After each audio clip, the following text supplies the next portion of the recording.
Hi everybody, we're continuing onward into Chapter 7, which remember the general reaction types for Chapter 7 were SN1, E1, and E2. So E2 is kind of a new one that we're learning about right now, bimolecular elimination. Remember the last chapter was Chapter 6, and the whole theme of Chapter 6 was SN2. So in a ways you could say SN2 and E2 are kind of related. But remember that SN2, the product is like, you're kicking off a leaving group and attaching a nucleophile.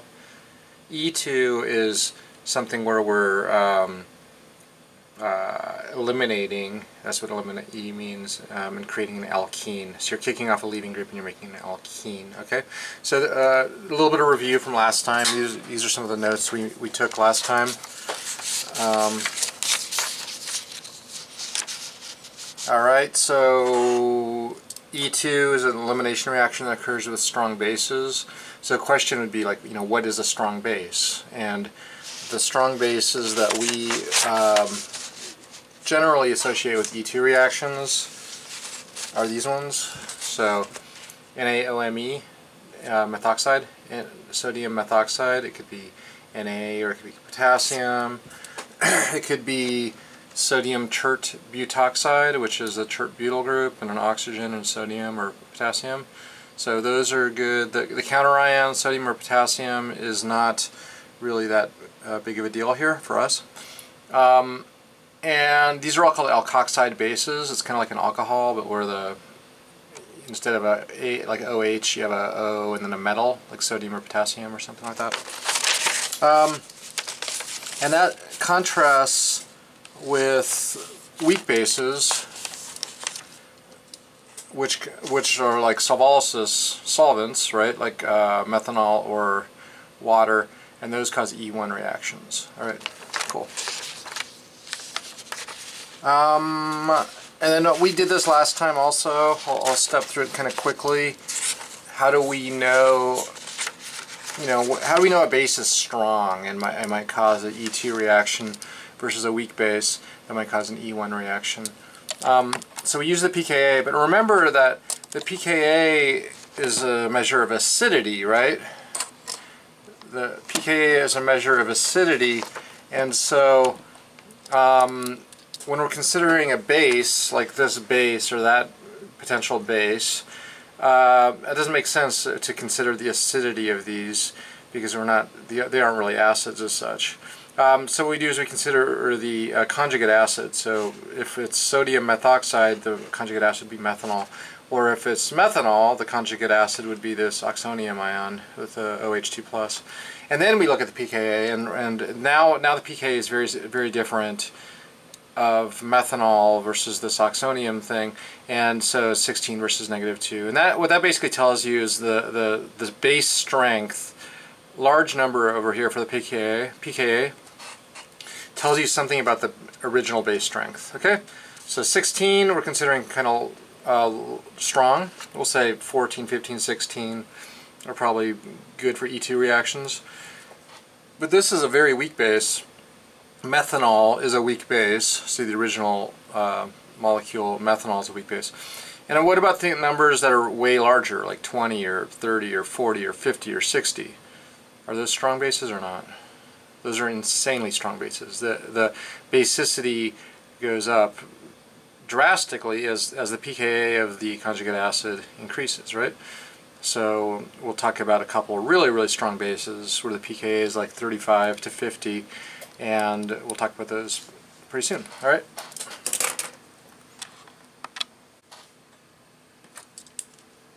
Okay, and then we also last time talked about a little bit more introductory material on the E2 reaction, what the mechanism is, and so this is a typical E2 reaction where a base, an alkoxide base like potassium methoxide, rips off the proton, and then that creates an alkene, and that displaces the leaving group. So it's 3 arrows.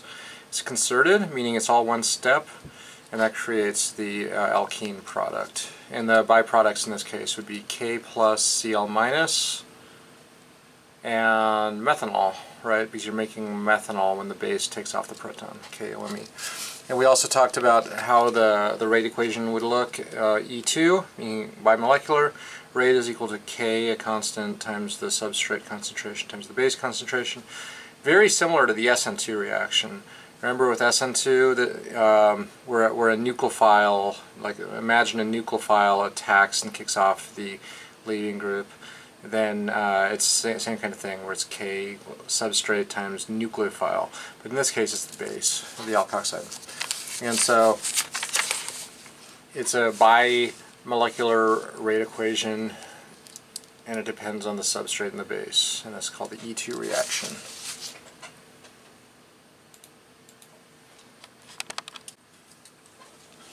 Alright, so moving forward, let's continue with topic 8, which is the E2 reaction. And we're still kind of on the little introductory section. And why don't we show another example, just in very broad terms, of the reaction. So,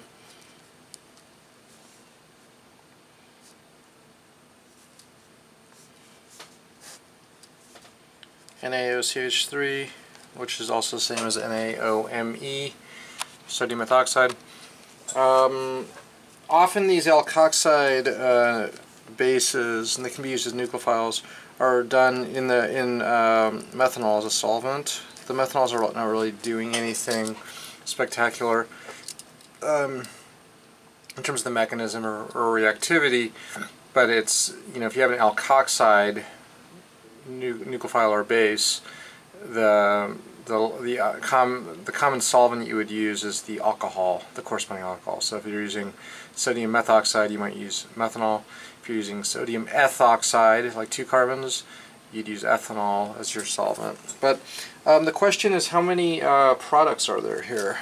How many products? And so as an elimination mechanism, remember, all we do is we use the base to rip off protons. But how many different kinds of protons are there? How many different kinds of protons are there?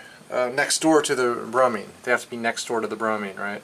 Well, I see that one. That would be next door to the bromine. I'll call that HA. And that would give one product, like an alkene, right? So if the base takes this proton off and makes an alkene right there, that would give a product. Of course, that's the same as if you have an HA up here, or I mean a hydrogen up here. Both of the, you know, this H or that H will give rise to the same kind of product. Let's just draw that product.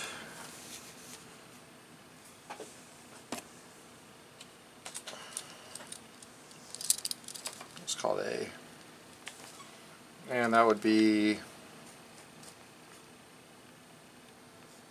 that's the carbon skeleton,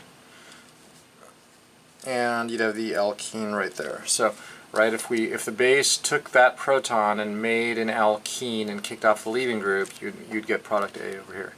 Now I'm not going to show that mechanism, even though it is an easy mechanism, just because there's another product I want to draw. So that's HA.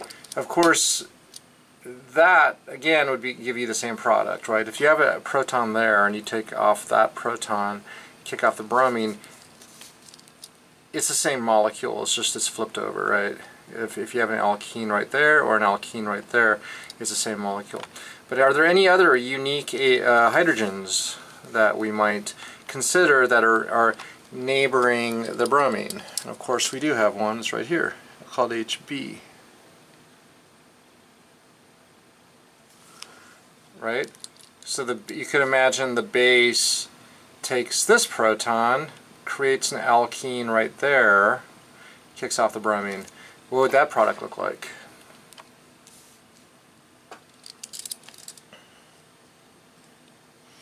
Well, that would look like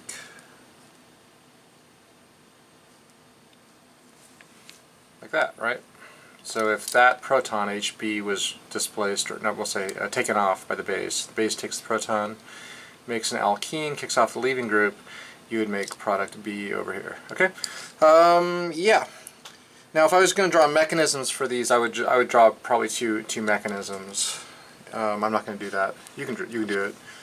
You could do like mechanism for A, mechanism for B.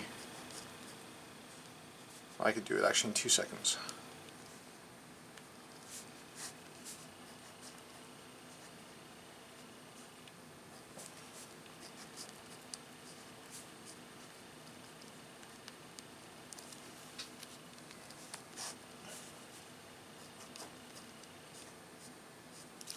Right, and then you could draw NaOCH3,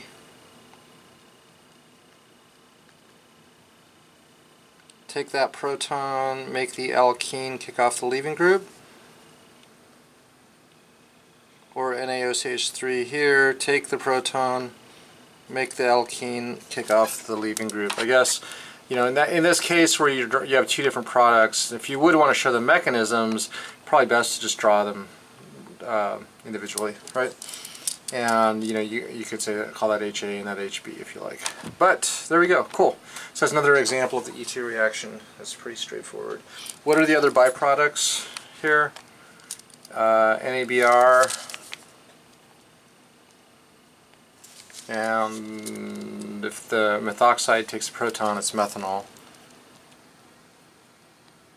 Now, do you need to always draw the byproducts? If I don't ask you for them, it's probably optional.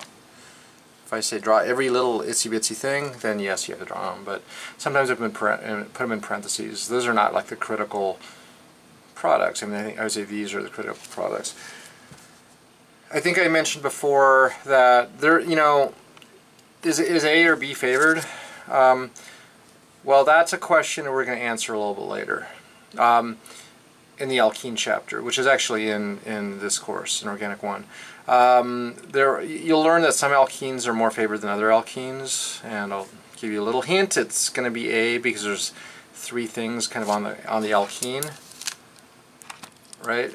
We call this a tri-substituted alkene because there's a carbon, and a carbon. This is called a di-substituted alkene with 2 things, and basically the more things the better. So A would be favored, but that is technically later material, so you're not going to be asked about that until later. Okay?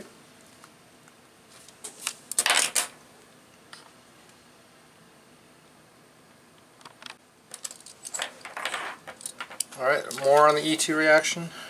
E2. This is now the mechanism, which we already know about the mechanism, but let's go in a little more detail. Mechanism of the E2 reaction. I'm going to draw just an example of chloroethane, which is really simple, but I'm going to draw it in three-dimensional format to make a point that's important about the E2 reaction.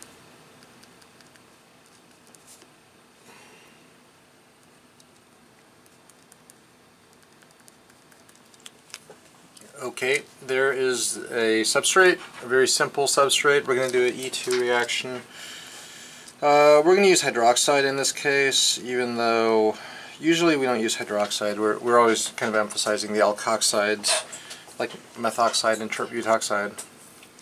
But hydroxide can do it also. And the thing I want to emphasize is sort of what the arrows look like again. So let's show the arrows. How many arrows are there for the E2 reaction? You should know that. How many is it? 1, 2, or 3, or 4, or 5? It's 3, right? So the base takes the proton. The pair of electrons transmit their electron density to make an alkene. So we're creating an alkene between these 2 carbons, and the chlorine goes away. Does one of these happen before the others, or no? These happen all simultaneously, right? So what's the product?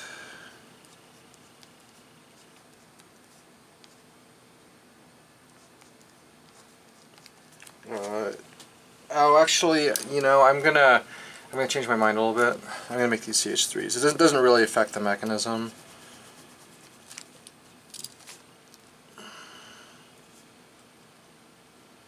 Yeah. Okay, so CH3, CH3, and then these CH3s, of course, are over here.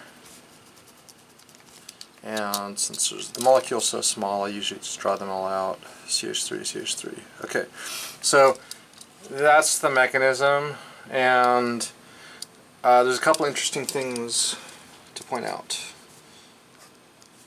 The mechanism is concerted.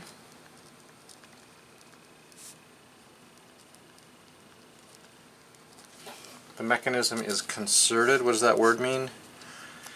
It means everything happens simultaneously. It's not like one thing happens and then another thing happens and then another thing happens. It's all concerted. Everything's simultaneous. 3 events, simultaneous.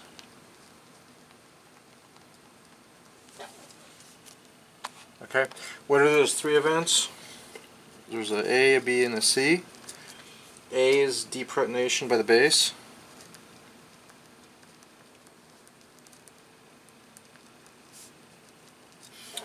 Sometimes we abbreviate the base like B dot dot because it happens for kind of all bases. B dot dot is sort of a standard abbreviation for a generic base. B dot dot. Okay, and what's the next thing that happens? Rehybridization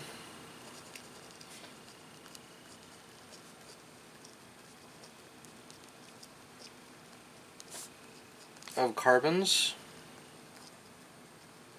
Now we saw that before when we talked about the E1 reaction, because what's the hybridization initially and what's the hybridization afterward? Initially it's sp3 and sp3. Afterwards is sp2. So that's kind of how the double bond forms, sp3 to sp2. And the carbons have to change their geometry in order to go from sp3 to sp2. And that's called rehybridization, because you're rehybridizing. What's the third thing that happens simultaneously? Departure of the leaving group. Departure of the leaving group. The leaving group goes away, right? So all those 3 things happen simultaneously. Now there's another interesting thing that that this shows you. What is the angle up here between this CH and this carbon leaving group? The geometry, the relative geometry of this CH to the carbon in the leaving group. Is it like, what angle do you think it is? Like from the hydrogen to the carbon to the leaving group. It looks like they're opposite, right? This looks like it's 180 degrees from that, and that's actually the case. So it's 180 degrees. The CH is 180 degrees from the leaving group. So note CH is 180 degrees from leaving group. And there's a word for that, for this relationship of the CH being 180 degrees from the leaving group. It's called anti-periplanar. Anti-periplanar. Anti-periplanar. So that's, when you hear about anti-periplanar, it's usually you learn it in the context of the E2 reaction, because the E2 reaction has this requirement of the base taking a proton off that's anti-periplanar to the leaving group. And all that means is 180 degrees, right? Just like we see the CH is 180 degrees from the leaving group. And it's called anti-periplanar, okay?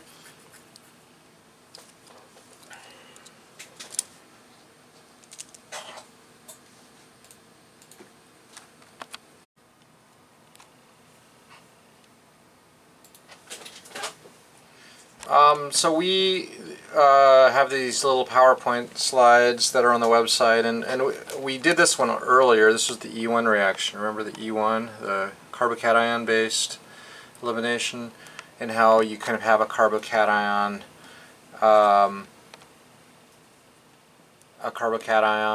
where's it? There's the carbocation, and then base takes the proton and then rehybridize the carbons, and that creates the alkene in the transition state. So right, and then it forms the final product, which is an alkene, and that's the E1 reaction. Well, let's look at the E2 reaction now.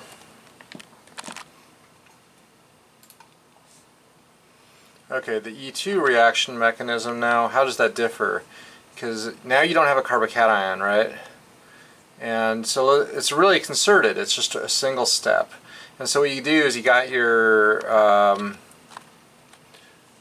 substrate, which has the CH. This is the same exact example I just showed you. CH is kind of pointing down, and the carbon bound to the chlorine is kind of pointing up. What's the relative angle of the CH and the carbon at the leaving group? What number is it? It's 180 degrees, right? And what's that called? It's called antiperiplanar. Okay, so what does the base do? The base is kind of hanging out. It sees that CH and it decides it's going to take it.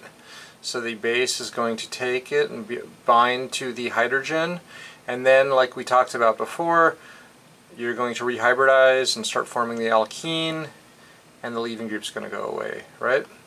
Well, that's what all of that happens in the transition state, right? Because it's being a concerted reaction, everything happens at once. Okay, so let's take a look there.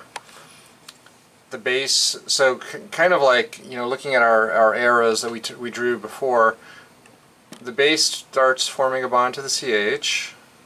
We could call that proton transfer because the proton is being transferred.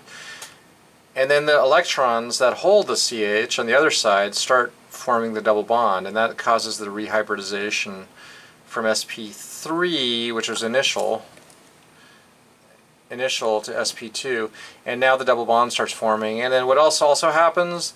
The leaving group starts going away. So the leaving group is like on its way out. Okay? And then what do we have in the product? Ah, look at that. Now the base has the proton. Base has the proton. The alkene has its second bond, and the leaving group is gone. So that's it. I mean, it's a pretty nice way to look at this mechanism. Now, for the simple mechanisms that we draw, like in our quizzes and stuff, we obviously don't go to this level of detail. We just draw the three arrows. You know, base takes proton, double bond gets formed, and then the leaving group goes away. And you know, we don't draw the transition state or anything either.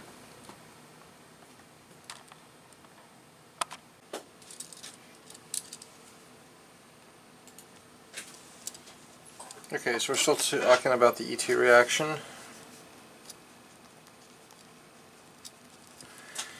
Still talking about the E2 reaction. We talked about the mechanism. Now it's, you know, you have the basic idea of the mechanism down, hopefully. Let's talk about substrate effects. Substrate effects. So what does substrate mean? It's the thing with the leaving group on it, right? And so let's consider E2 reaction versus the SN2, because we're going to see something kind of weird where sometimes you get SN2, sometimes you get E2. Alright.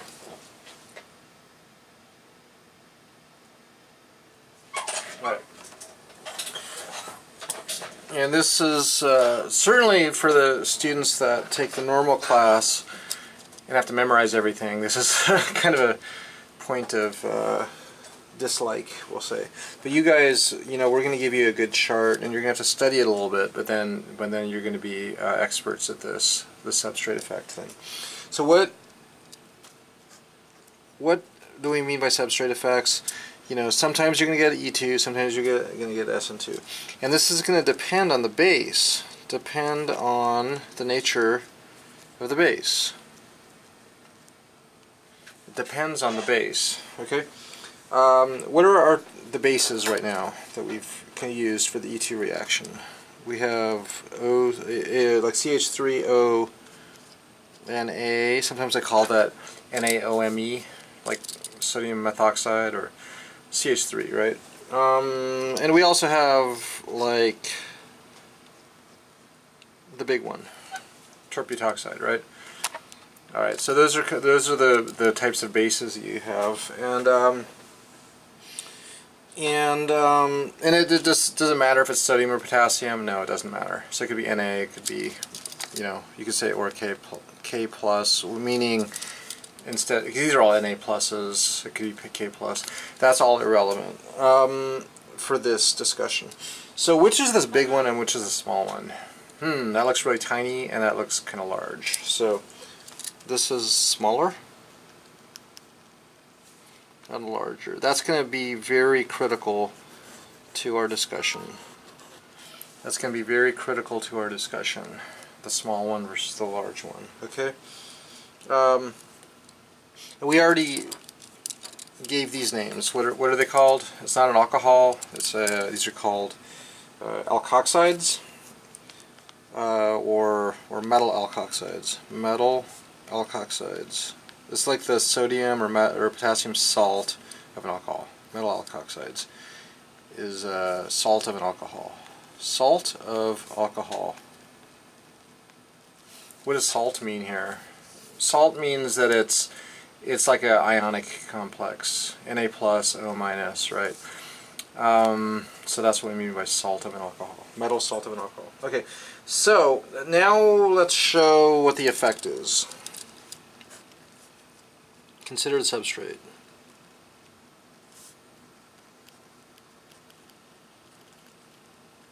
Let's consider the substrate, and then we're going to show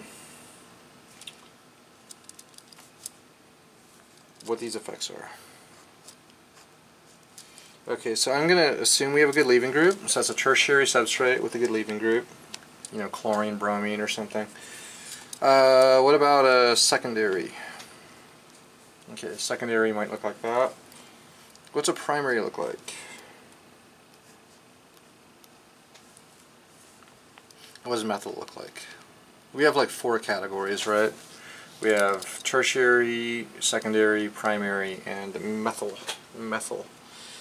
Alright, so now to just kind of cut to the chase, what I'm going to do is I'm going to draw the different kinds of alkoxides. We're just going to say the small and the large. So H3CO minus and terbutoxide. Okay? So we're going to make a little table of these. Alright, so we have the small one and the large one. By large, I mean, why is it large? It's because you have those 3 CH3s. Those are huge. CH3, CH3, CH3. Here you just have hydrogens, so it's really tiny. Okay, so the question is, when do we get SN2 and when do we get E2? And with tertiary, will you ever have SN2 on tertiary? Will you ever have SN2 on tertiary? The answer is no, never, ever. Never, ever will you have SN2 on anything that's tertiary. Okay? And so these are going to be E2. E2 and E2. So small base, big base, it's all the same. I'm going to just quickly jump over to the methyl real quick. For the tertiary alkoxide, huge tertiary alkoxide, and we're going to go to the methyl, and we're going to say, would this do E2 on methyl? Could it do E2 on methyl? Because what's the E2 reaction, right? Normally the E2 reaction is you have a proton next door, take the proton, make an alkene, kick it off. Well, what if you only have 1 carbon? You can't do E2, right? It's just going to be SN2. So I'm just going to jump over here and say that's definitely SN2, right? It can't be E2. It cannot be E2. What about the other alkoxide? Could it do E2 or SN2? No, it's all they're forced to do SN2 here. Why is it forced to do an SN2 reaction? Why, you know, if this attack, is there any way for this to eliminate on a methyl? Well, there's no way to eliminate on a methyl. So this is always going to be an SN2 reaction. right? With methyl, it's always going to be an SN2 reaction. Now it gets a little weird, all right? Because the small alkoxides will do SN2 on a primary. Small alkoxides will do an SN2 on a primary. Because it's small enough that the size of this alkoxide is not going to get in the way when it does the SN2. So if this O- attacks the carbon and kicks this off, it's going to be a nice SN2 reaction. Remember, that's what the SN2 is. Remember SN2? You might have forgotten SN2, right? This could be a nucleophile or a base, and small alkoxide can attack the carbon, kick off the leaving group, and do an SN2 reaction. Now the big ones are going to do E2, because you might remember from the SN2 reaction that that the structure of the nucleophile, which in these cases these would be the nucleophiles, is really important, right? When the nucleophile attacks the carbon, kicks off the leaving group, if there's problems with the size or whatever steric crowdedness of the nucleophile, then it's not going to work well and be a nice SN2 reaction. All right. So, considering all that, the small alkoxides will do an SN2 reaction on primary. Okay. All right, and then now we go to secondary. Now we go to secondary, and we're like, okay, is it going to be SN2 or E2? These extra carbons will kind of mess up the ability to do an SN2. And so now it's like E2 and E2. So you're probably going to have to memorize this chart. I'm going to show you another chart that summarizes all this in a bit.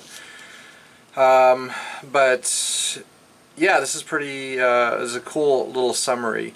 So in which case do you always get SN2? You always get it with methyl, because you can't do elimination. Elimination's impossible. Small alkoxide, big alkoxide, always get SN2. Primary is a gray area. Primary is a gray area, right? If it's a small alkoxide, you get SN2. If it's a large alkoxide, you get E2. What if you, add an extra carbon, like make it ethoxy, 2 carbons O-? It still does SN2. It's really when you have this branching that it actually causes elimination, all right? So this is a cool little summary of the behavior that we're experiencing. So let's show a couple examples now, and we'll think about it. So try to keep this in your mind. For now, memorize this. Of course, with this kind of course, you don't really have to memorize anything, but you need to have good notes, and then a couple exam or practice problems, and then you're golden. All right.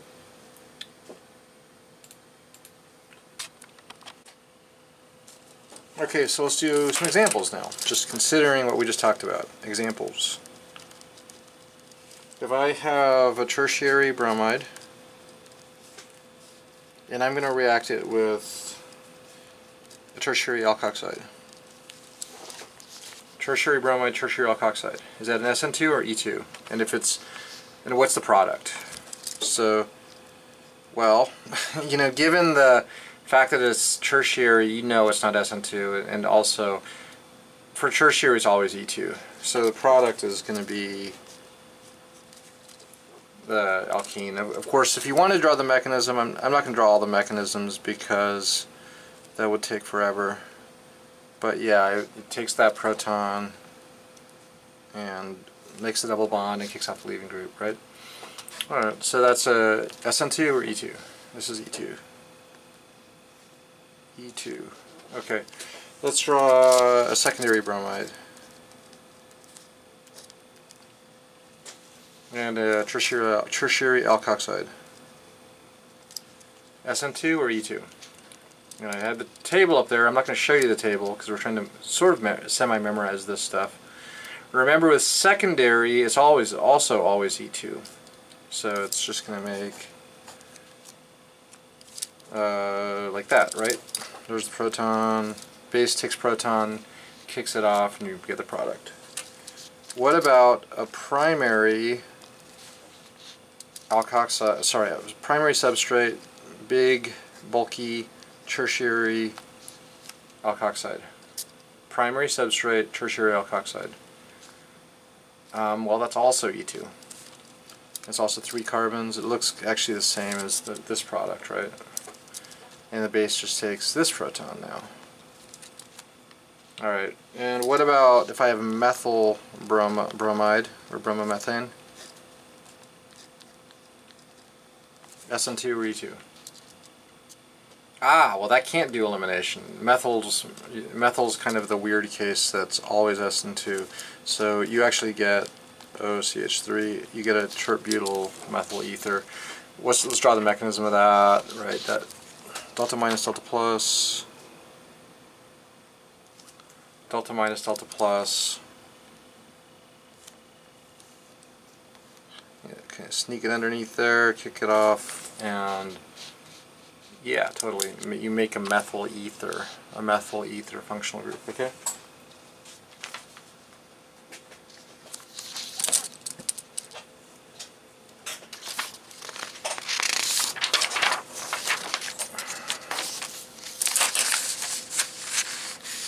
Okay, so let's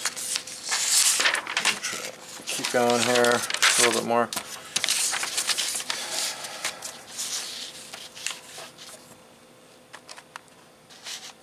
Now what we're going to do is the same ones, but with a small alkoxide. I'll draw it a little smaller. Okay, so let's do tertiary.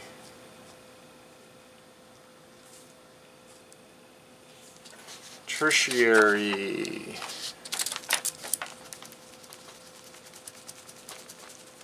substrate, and then a small substrate, sorry, small alkoxide, like methoxide. O minus, let's draw sodium. Okay. Now you can cheat if you want, go look at your little chart. Is it going to be SN2 or E2? Tertiary substrate should never do SN2. Tertiary substrate will always be E2. So it's also E2. Just like it was for the hindered alkoxide, the large sterically hindered alkoxide. What about a secondary substrate with a small one, and just for fun I'm going to make this a potassium. Doesn't matter at all. It's a potassium methoxide. And what do we know about secondary? It's always elimination. Now, what about primary? Aha, so now we're into the gray area. Remember the small alkoxide in primary, you do get SN2. What's the mechanism of that? That's really easy. It's circle on pair,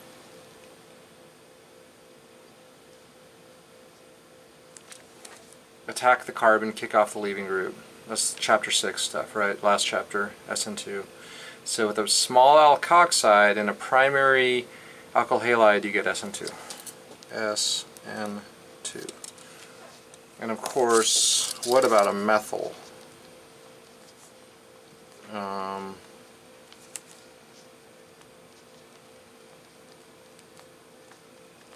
And I switched to potassium, not for any reason, just to switch it up a little bit. Of course, with methyl it's always SN2, because it can't be elimination, because you don't have a neighboring proton next door to the leaving group, right? So this would make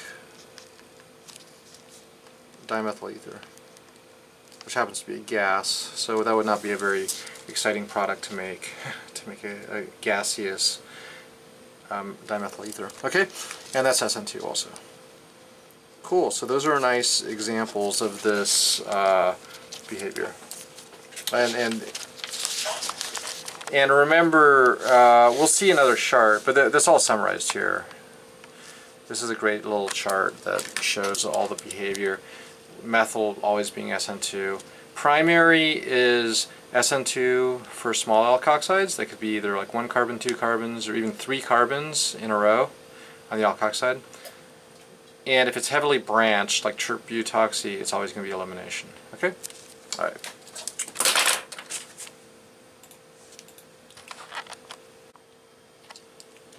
Okay, and I think I just said this, let's say it one more time. All these different examples with the small and large alkoxides and the small and large alkoxides and the tertiary versus secondary versus primary versus methyl. You know, it's summarized nicely up here, but I even have a better summary that's a little later in the materials. So I'll do this again at the very end of the chapter. I'll summarize all this again. All right.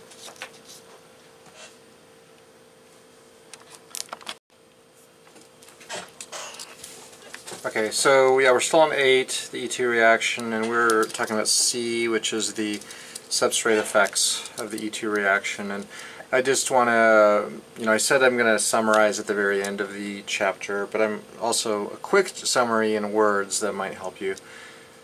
So if you have a hindered, you know, large alkoxide, these are large, you could also say hindered. Hindered means just there's a lot of stuff around the oxygen. In this case, it's 3 methyl groups. Okay, large and hindered is always E2.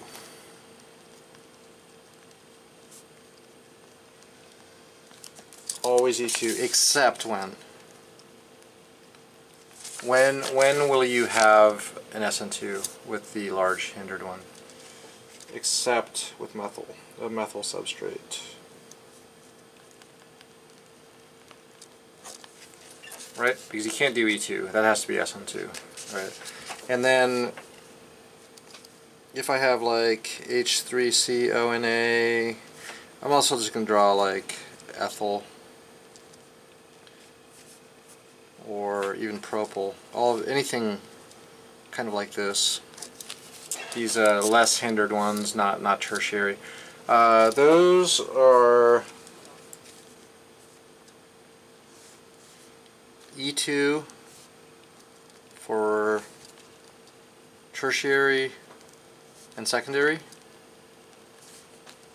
but SN2 for primary and methyl.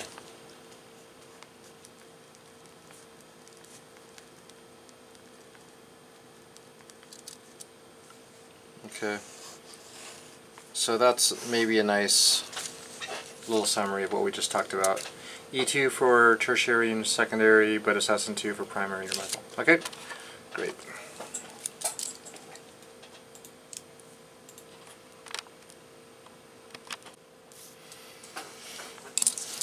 Alright, and then we're going to just a little mini review of the key mechanisms you've seen so far. Mini review of kind of like, you know, chapter 6 and chapter 7.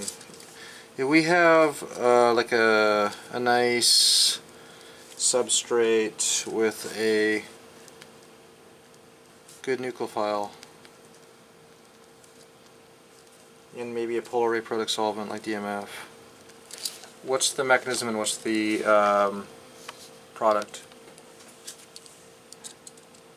And we're trying to, yeah, what's the mechanism, what's the product? I mean, this looks kind of like, almost like last chapter, right? SN2, right? And it's totally SN2. Because you have a good nucleophile, you got a good polar rate product solvent, you have a good SN2 substrate, which is secondary. And what's the product? It's just an SN2 product, nitrile.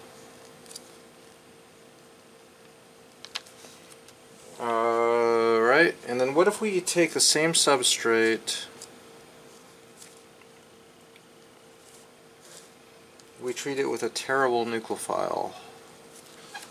A terrible nucleophile, it makes something that looks like that. And then there's 2 pathways. And I'm not really going to show the mechanisms of all these 3 things, but this is from this chapter, right? terrible nucleophile. You might even call it solvolysis. And what is this? Well, the leaving group goes away, it's a carbocation, right? This is the mechanistic intermediate.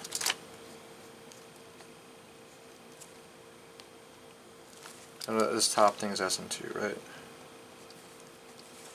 Okay. Yeah, so the leaving group goes away, and then we have either an SN1 or an E1 mechanism from the carbocation. SN1 is where the water attacks the carbon and you get a alcohol. Remember, that's actually two mechanistic steps also, right? Water attacks, so then it's still got two protons though, right? When water attacks, it's still got two protons. So this is actually a two-step process. First, water attacks from this stage, and then you lose a proton, and that's the SN1 product. And what's the E1 product? Because every SN1's got an E1 byproduct. It's usually major, minor, right? This is the major product, this is the minor product. E1 will be a minor product. What's the E1? And it's essentially from the carbocation, it's just lose a proton and make an alkene. Right? That's the E1, carbocation-based elimination of this cyclohexyl carbocation. Okay, let's just do one more of this little mini review, because this is kind of getting us primed for all these different kind of reactions. Let's draw what happens if you take the same substrate. So we're using the same substrate here for the SN2, the SN1, and the E1, but instead it's a secondary, and let's throw in a base, a strong alkoxide base, either sodium tributoxide, or it doesn't even matter if it's small or large, because this is a secondary. So I'll do or sodium ethoxide, which is a small one. Then what's the product and what's the mechanism? So now we know, oh yeah, those are strong bases, those are going to be maybe causing a what kind of reaction? A elimination.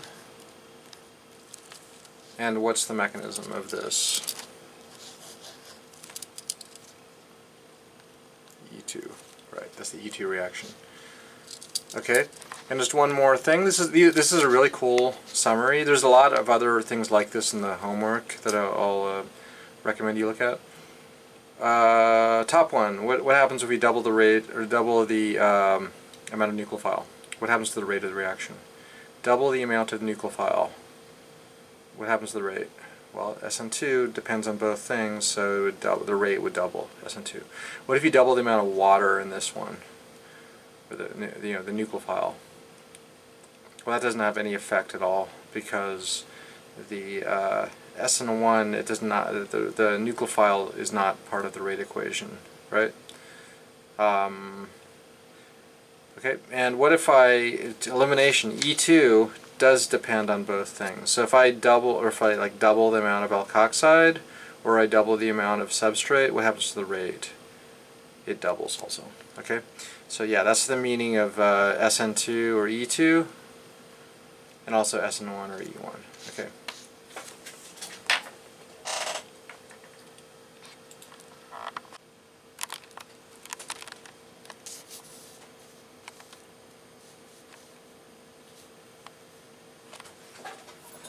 Okay, so we're still on the E2 reaction. Still on the E2. We're wrapping up though. Probably feels good to get done with this stuff, right? We already talked about this geometry of the hydrogen and the leaving group in the elimination. We even gave it a funny word. Remember that? What's the angle of the hydrogen to the leaving group? There must be 180 degrees from each other.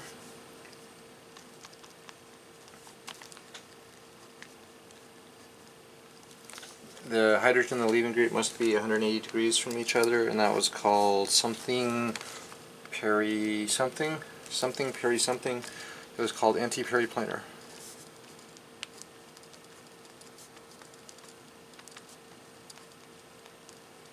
just a funny word for 180 degrees. And that's actually required in the mechanism.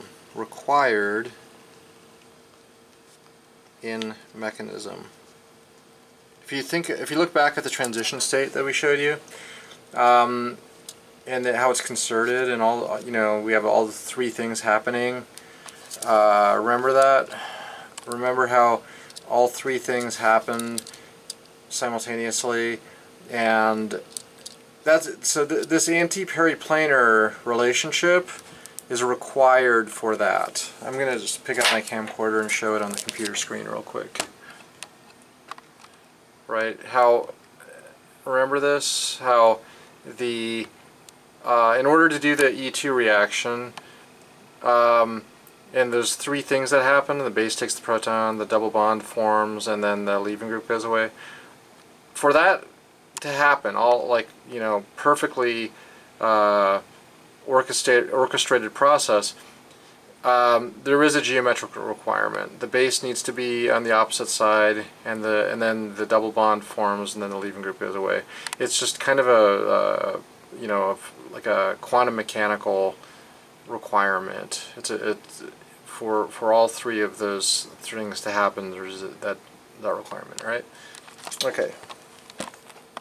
So then the question is, what happens if the proton is not anti-periplanar? Like, what happens if CH is not anti-periplanar? Well, you might just say, well, it can't happen. The E2 reaction won't happen. But sometimes the molecule can change its shape so that it becomes anti-periplanar. Let's just draw an example of that. So if I have, let's just draw H. Okay, we have a leaving group. H leaving group. All right, and we have a pair of methyls.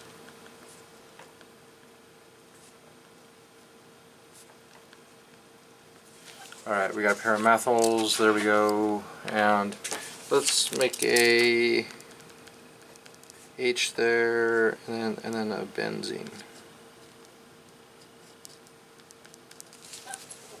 And if we treat this with a base, B dot dot, one of those elimination bases, it could be the big one, it could be the small one, alkoxide or something.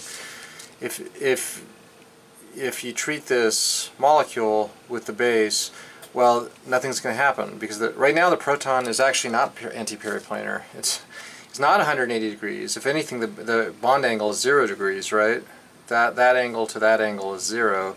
Those are lined up. Those are aligned. So this is actually no reaction, NR, by E2. In this conformation, it's no reaction by the elimination reaction, E2 mechanism, right? So what can happen for this to undergo an elimination? Well, all it has to do is rotate the bond. Because remember, this goes back to Chapter 2. Remember Chapter 2? Feels like an eternity ago. But you learned that in an acyclic molecule, like butane or something or whatever, where you have single bonds, those are rotatable. Remember, like the rotation of butane, how we did anti and eclipsed and super eclipsed and gauche and all those things. The point then was that these carbon-carbon bonds can rotate, right? So if it rotates, then now everything's fine. And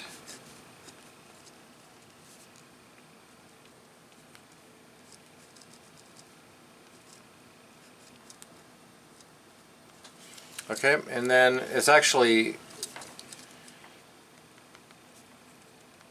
looks basically the same, because on the left we just have CH3s, a pair of CH3s. Now everything's tetrahedral. Now it's anti-periplanar, and when base takes the proton, the base could again be either methoxide or ethoxide or terbutoxide or whatever. This is a nice happy E2 reaction, and then the product looks like this. So that's actually a pretty easy reaction, or an easy example. It just shows that if you have a single bonds can rotate, and then that's usually what happens. So the bond will rotate so that you have an anti-period planar proton, and then it just eliminates, and you get the product. But that's the one of the points I was trying to make here. Okay, so let's try a hard example now. Difficult example. Let's try a nice difficult example to take this a step further. Okay, so what if I take this molecule,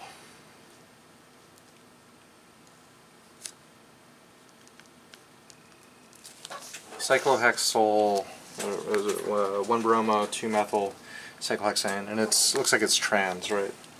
1-bromo 2-methyl cyclohexane trans. And I treat this as a base, and I don't want to bring up, you know, any effect of like small versus large. We're just assuming E2 mechanism. Okay, and there's kind of two products you might expect. One would look like this, right, where that proton right there, I'm pointing at it, that proton eliminates out and you get the alkene. That's it, right? And there's another possible product where this methyl actually stays, and then we have that as the product. Okay? And of course, mechanistically, how would that happen? Well, the base would just take that proton. There's a CH right there, right? Base takes that CH and kicks out the leaving group and makes that product A, product B. Okay? And then the question might be, which one actually forms? Does product A form or product B, or is it a mixture, or I don't know. So, and just to also review chirality and stuff, this looks chiral or achiral? Chiral or achiral? That's definitely chiral, and it's also, assuming it's a single enantiomer, it would be optically active. Chiral, optically active. Optically. And then A, is that chiral or achiral, or it looks like we lost the chiral center, the chiral centers that we had, so this is achiral. Optically inactive. I'll say inactive, but we mean it's optically inactive, yeah. Whereas this actually has a chiral center still, so this would be chiral and optically active.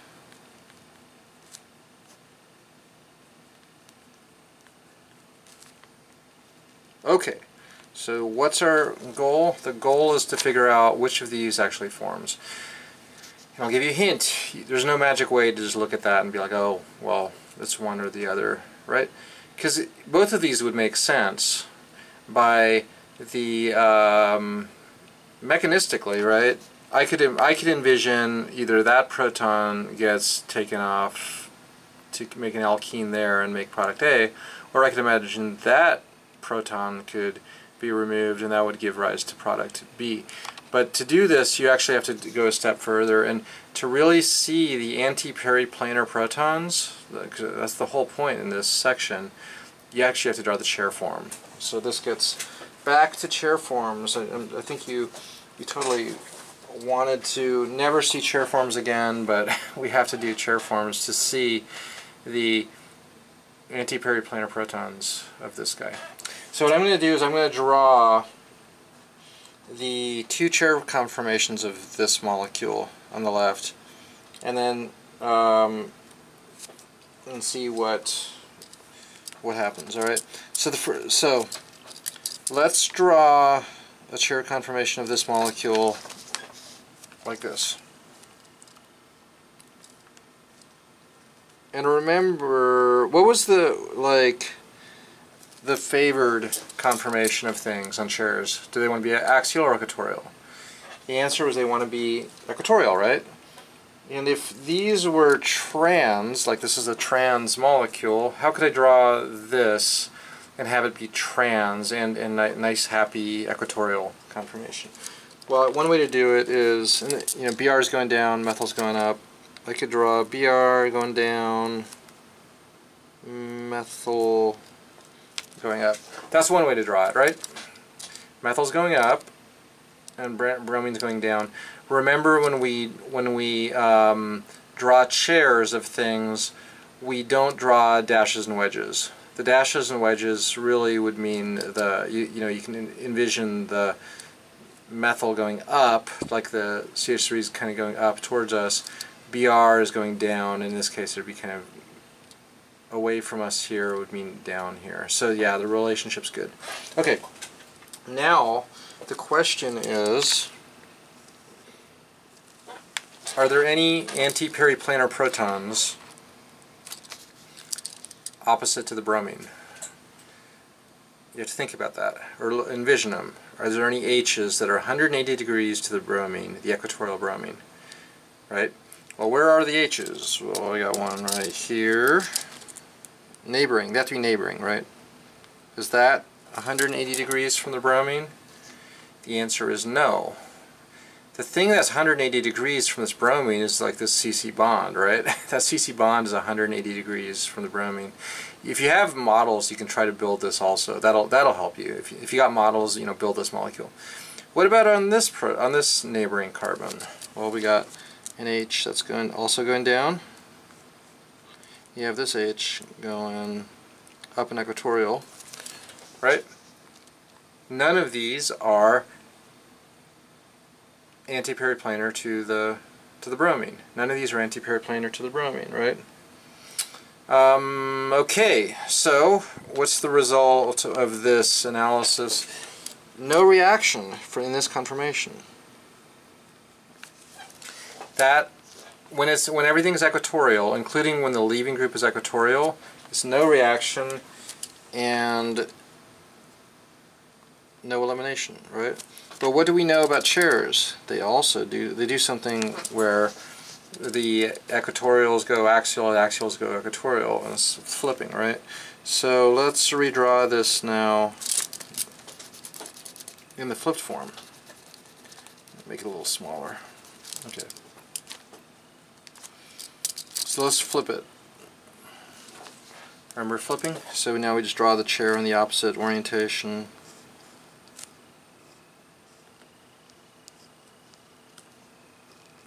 Okay, there we go, it's flipped now.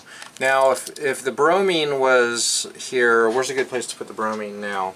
It was down in equatorial. Remember that thing of, I called it rotation of perspective? Meaning that I can't put the bromine on the top right, it's got to be like at the bottom right. Down in equatorial now becomes down in axial. And the methyl was up into equatorial, now the methyl's up in axial. Okay? Now, when the bromine is actually axial, now we can see antiperiplanar protons. And that'll tell us what we're going for. Is it going to be product A or product B? So where are the antiperiplanar protons? Where are the neighboring protons? Well, there's one here. Methyl's up in axial, hydrogen is down in equatorial. Is that H antiperiplanar to that Br? Definitely not. Right? Definitely not. It's not 180 degrees from it. But on this one, we do have an antiperiplanar proton. If this is straight down and this is straight up, now we can envision an E2 reaction, a base. We'll do what? Which proton is going to come off? The one that's 180 degrees from the leaving group. So now the base takes this proton, kicks this off, and now we've answered our question. You know, where is the alkene? And where is it relative to the methyl group?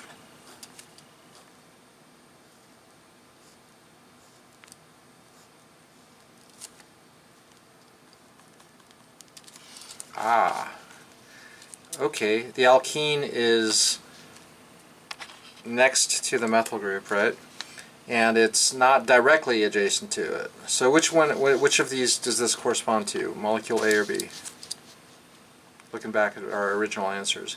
A or the achiral one, which is A, or the chiral one, B? It looks like it's actually one carbon away from the methyl group. It is actually B. That's a cool type of problem. And there's a couple more problems like that in the homework to practice. Whether or not it's on the quiz, I haven't decided yet. But if something like this is going to be on the quiz, it's going to be kind of like this. So this is a good one to study and consider. And you know, step through it the way we did. You start by drawing maybe the favored conformation, and then you flip it to the what would be a less favored conformation because they're both axial. And then the base takes the axial proton to kick off the axial leaving group to give the final product.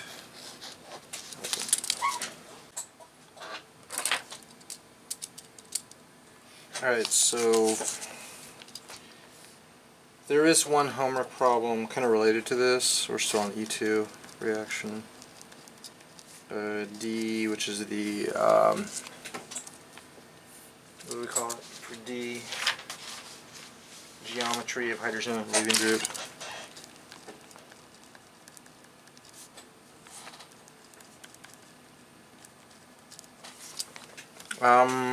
And I'm not going to do it, but you can do it. It's easy. If you did the one we just did, if you were able to step through that, this is not that hard. I think it's problem 14, 7, 14, question mark, or it's around there in the book. Basically, what it's saying is that if you have a molecule like tributyl, bromine, and you treat it with a base, that this is a fast E2. Okay? But if you have tributyl and you have this, something like this, and you treat it with a base, it's a very slow reaction. It's actually, it might undergo maybe a E1 reaction even. E1 reaction. It's incredibly slow though. The big thing is it's not E2. Not E2. And then the question is why? Why does this actually happen? So this is a case where you'd have to draw the chair forms, right? Just remember, you don't have to do all that delta G stuff. Remember with chairs how we did delta G to figure out the most stable thing. All you really need to remember to do this problem is that tributyl, these are the tributyl groups, tributyl, is incredibly large and stays in the equatorial position. I think the delta G was like 5 kilocalories per mole. It was just a huge thing. If you remember that from that, you know. So it doesn't flip. These do not flip. Once these once you draw them in the correct, the correct orientation with the tributyl being equatorial, the tributyl stays equatorial, and that forces this to either be axial or equatorial, but it's not going to change, right? And we even gave it a name. Tributyl we say tributyl is, I call it an equatorial anchor.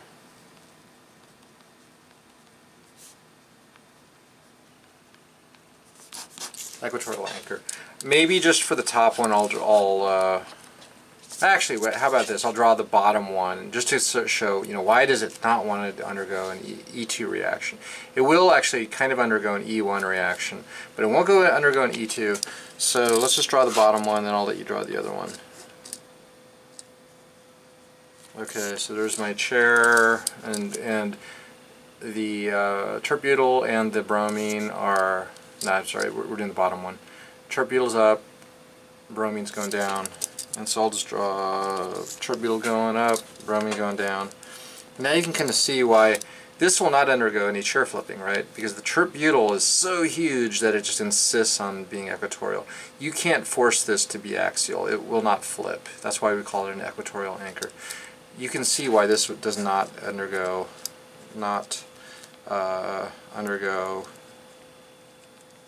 E2, right? Because you don't. Because if it's equatorial, it will never undergo E2 reaction. Because when it's equatorial, there's never an antiperiplanar proton. But what you'll do is, if you draw this one, you'll see, oh, it has a axial. I mean, the leaving group will be axial, and it'll have an axial neighboring proton, antiperiplanar, and so the product, of course, will be. Okay, you can draw that. I'm not going to do it for you.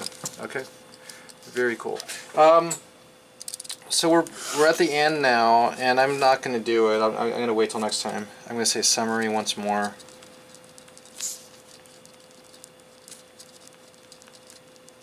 Summary once more, and I'm going to basically, next time I'm going to go through all of the situations of SN2, E1, E2, SN1, all those kind of things.